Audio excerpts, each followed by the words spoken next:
A lot of changes coming for these Vikings.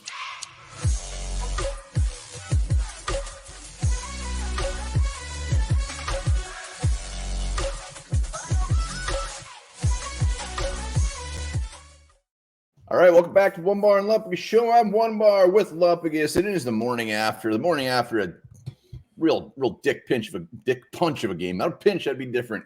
But we're going to be talking about changes for the Vikings because they are coming.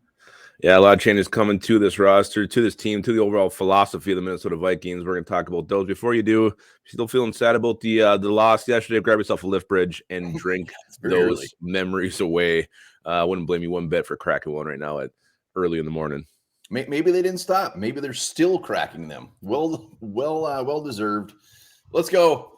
Changes. We're going to get into the details in upcoming videos as far as actual changes, but I think as Vikings fans, we just need to really prepare ourselves. That is going to be a crazy-ass offseason. Hearts are going to be pulled out of our chests when we see some of these guys go. Yeah, and maybe some of these guys we won't be so sad to go. I think it's the first guy we should talk about, the obvious one. It's the change of defensive coordinator. Something has to happen here. This team, you can't get far in the playoffs when you're one of the worst defenses in the league. Pretty much gave no resistance at all to Daniel Jones and New York Giants yesterday, but we've seen it all season long. This defense has been asked. What made it worse this week was Ed Donatell coming out and just saying, you're going to like the way we play, talking up his defense, and it's just the same old. And it was actually probably one of their worst performances. Yeah. Is that on Donatell? Most of it, yes. Is it on our aging veterans? Absolutely. But yeah, I mean, at Donatell, he had to say something. Whether you believed it or not, it was nice to hear. It didn't happen. Ed Donatell, there's no way in hell that I can see him coming back. So that's going to be the biggest one to fall. Yep. I think the question that follows that up, and then what do they stick with the 3-4? Are they going to go with, go back to the 4th? That's the other question is not only will there be a new defensive coordinator, will there be a whole new defensive philosophy? And will Kevin O'Connell have more hands on defense moving forward? Yeah, I think anything is on the table because like we're going to talk about, let's go to the next one, the veterans. A lot of these players, especially on defense, are going to be gonzo. I mean, you're going to look at, and really, I mean, yeah, they're going to get some cap savings from some of these guys, but that really isn't even the drive behind it. They're just too old. They're just not very good anymore. It showed. We saw some veterans yesterday try and chase down these young Giants, whether it was receivers or backs.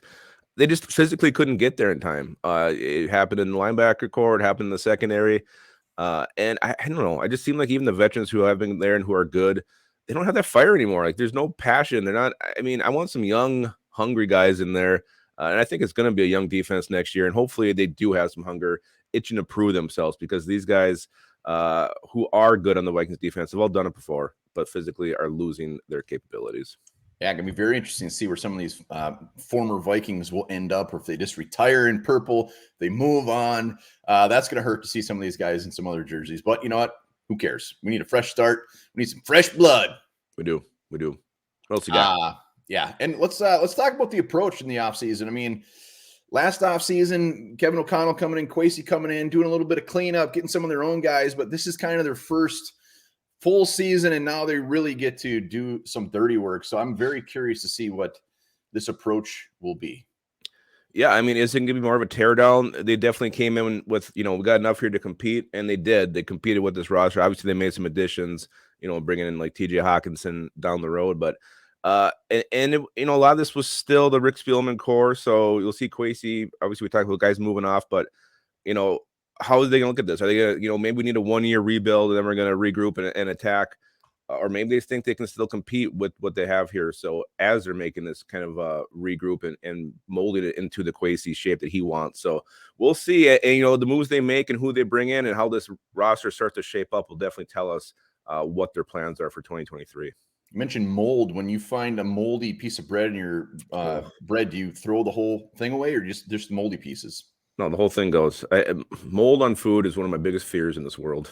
Wow. Yeah, it is disgusting. I throw stuff away even like a day before it expires just to be safe. It's so gross. And just on the approach thing quick, the Vikings seem to have had very good luck with like the Tongas, the Duke Shelleys. Mm-hmm. They were very good at picking some of these guys out and being not only contributors, but damn good.